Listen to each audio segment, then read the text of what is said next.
All right, Larry Krueger here from the Pig and a Pickle Krug Show with another 49er video as the Niners have drafted again, this time in round 5, and they've gone with running back Jordan James of Oregon. Kind of a workhorse back from the University of Oregon. We'll talk about him coming up next. But first, we're brought to you by Pig and a Pickle, the best barbecue in all of Northern California. Check them out. They're in Emeryville. They're in Corte Madera. They're open 7 days a week. Get the brisket chili. Say hi to Damon and Mary. Tell them Krug sent you. We're also brought to you by Claw Daddy Arcades. Great follow on Instagram at Claw_Daddy_Arcades. Find a location near you and tell them that Larry Krueger sent you. They got locations in 3 in Southern Cal. They got one in Fresno, Modesto. They got a brand new location coming here in Northern California. Claw Daddy Arcades, bringing family entertainment to the Bay Area. All right. The 49ers have drafted another running back. And this one is the Oregon Ducks running back. And he winds up going 147th overall, the 9th pick of the 5th round. The Cowboys 2 picks later went with Jaden Blue, who a lot of people thought was more the Niners type guy. Now, let's talk about Jordan James. He's interesting. One scout says all Jordan James does is break tackles and play bigger than his size. He's a no-nonsense runner. It's an interesting draft choice. Why? Because, the 49ers obviously have Christian McCaffrey, but they really do use a lot of running backs, and they probably could use another running back and maybe even another running back this weekend beyond this one. The one thing that stood out about Jordan James was when I looked at the running back fumbles and how many fumbles career for all the running backs in the draft, Jordan James had zero fumbles. He's never fumbled at Oregon. So let's talk about Jordan James. He went to high school in Tennessee. He went to the powerhouse high school, Oakland, as a decorated 4-star recruit. And then he brought his talent to Oregon. He's from Murfreesboro, Tennessee. And he originally committed to Georgia and then flipped to the Oregon Ducks.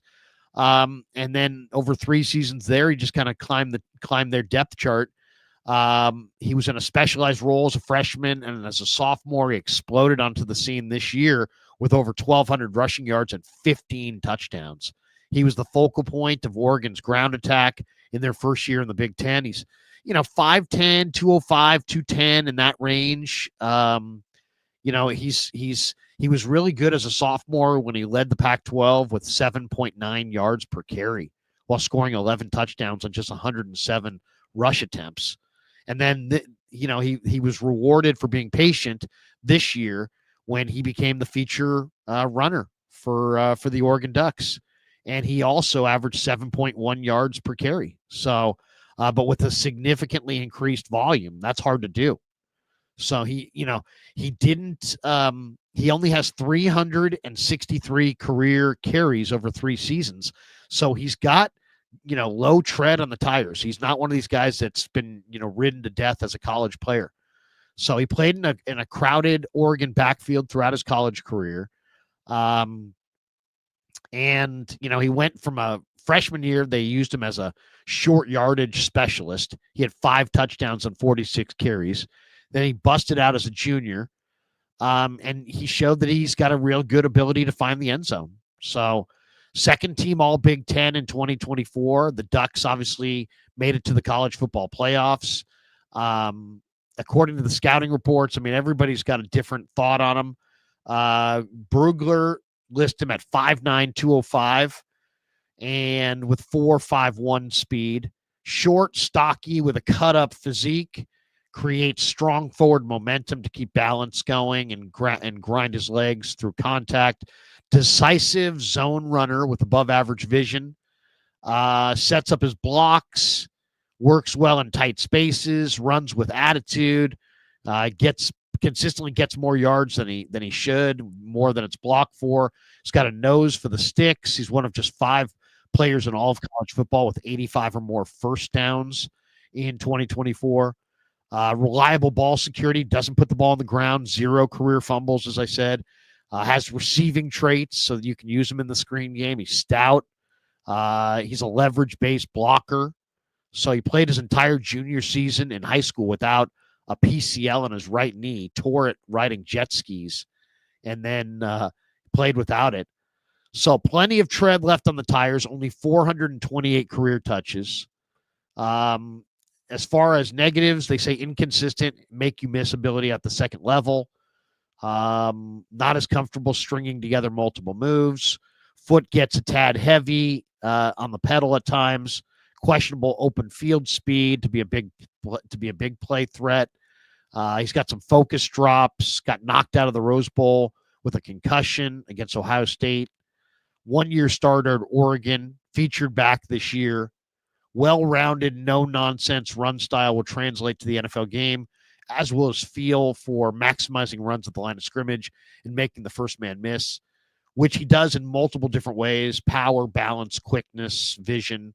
He has the talent to quickly ascend to the top of the team's running back depth chart and stay there. Brugler had him. Now, this is the first real value pick. Brugler had him as the third round grade, the 77th player overall, and he went in the 5th.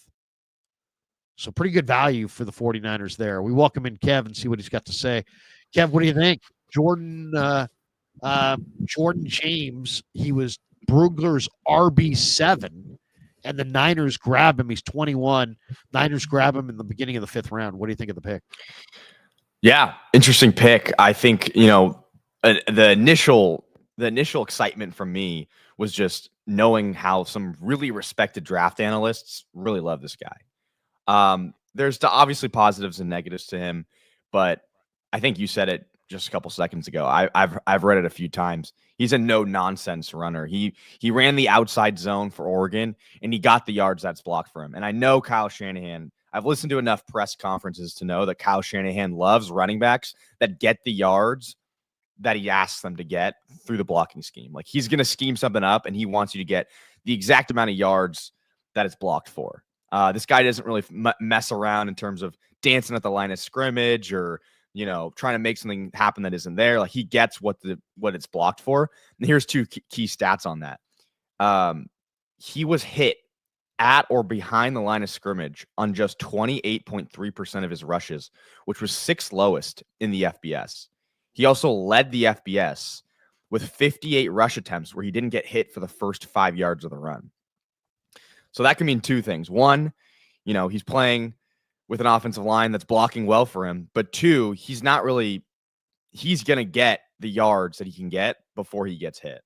And he's built well. He's smaller guy, but he gets what he needs to get. Good lateral early down agility. back. Yeah. Good lateral agility. He's an early down back that doesn't have very much upside on third down or passing downs. But solid pick for the Niners. Elite red zone numbers too. You're talking about 31 career touchdowns on pretty limited touches. So the ball security is what really stands out. The one thing the Niners loved about Elijah Mitchell is that he didn't have a lot of negative yardage plays, and he didn't fumble ever, and this guy doesn't either. So that's a great sign. Remarkably few fumbles throughout his entire career. He holds it high and tight, even through contact. Doesn't have a lot of wear and tear, so that's good. Pass protection is going to be an issue. He's going to have to get better as a blocker. No question about that. He's an early down back, at least right now. His receiving numbers weren't great. I mean, he had 5 drops on 33 targets, 26 receptions, 207 yards. So not great stuff in the rushing game or in the receiving game, but definitely excelled. He averaged 3.18 yards after contact per attempt. 740 of his yards came after contact. He had 39 runs of plus 10 yards. Split half of his runs zone and gap. So what I like about him is that it sounds like a guy right away that might be able to help the Niners in short yardage and goal line. Because let's be honest, they cannot run in short yardage and goal line. And this guy's had success running on in short yardage and on the goal line. That's a major one. I mean, one of the things I had down as my list of things that have to be addressed by the 49ers in this offseason is they have to be able to run the ball inside the 5-yard line. As simple as that. I hope this guy, I didn't study, I'll be totally honest and, transparent. I didn't study this guy nearly as much as I studied some of the other backs. So I'll have to take a deeper look on him. But the pre-draft analysis from ESPN says James is a tough, powerful runner with a low center of gravity. He runs behind his pads, delivers blows at the point of contact. He makes late cuts and has foot speed to slalom through traffic. He breaks tackles in space, makes defenders miss, reaches his top-end speed quickly after the catch. He's a competitive pass blocker who identifies assignments, gets a good initial pop, and fights to stay in front when he doesn't cut the legs from under the defender. So, he's not straight line fast. He's not straight line fast. He ran a 4.51. But the one thing that is interesting is there are some interesting NFL next gen stats on some of his drills at the combine. His halfback off tackle recognition drill, he hit a top speed of 17.5 miles per hour, which was the fastest time NFL's next gen stats has ever recorded on that drill. And then his running back blast read drill, he hit 19.2 or 02 miles per hour, which was 92nd percentile. Because if you watch his film, I've only watched a little bit of his film, but he doesn't look necessarily like he's super slow. He definitely has some burst to him. Well, it's interesting. He better be a pretty good back because, Jaden Blue went 2 picks later and DJ Giddens went like 5 picks later. So those are pretty good running backs right there. We'll see. I will say this, Bucky Irving sure looked good. I didn't love him last year. He sure looked good coming out of Oregon. We'll see. He tested terribly, and he tested terribly and played amazing. So interesting. The Niners go running back from Oregon here in round 5. Now the Niners pick in about 6 picks. So why don't we do this? We'll be back. We'll watch to see who they pick with their 2nd and 5th round pick, and then we will do another video. We'll be back here in a few minutes. But the Niners go with Jordan James, the running back out of Oregon from Nashville, Tennessee, in round 5. And I won't say, I do think it's important that they get some more weapons. I liked other backs, but we'll see. We'll see where this goes. I don't hate it. It. DK says Jordan James is a better blocker than Giddens. I don't know. Is that true? I don't know about that. That's what he's saying. But we'll be back with more. And after the Niners pick again in the 5th round, we'll be back. And of course, the 49ers also have 3 picks in the 7th round. Will they use all those picks? Will they trade one of those picks? We'll find out. But for Kev, I'm Larry. Thanks to our sponsors. Hit like and subscribe, and we'll see you in a few. Yeah, never met a man I've been scared of. Careful, you gon' get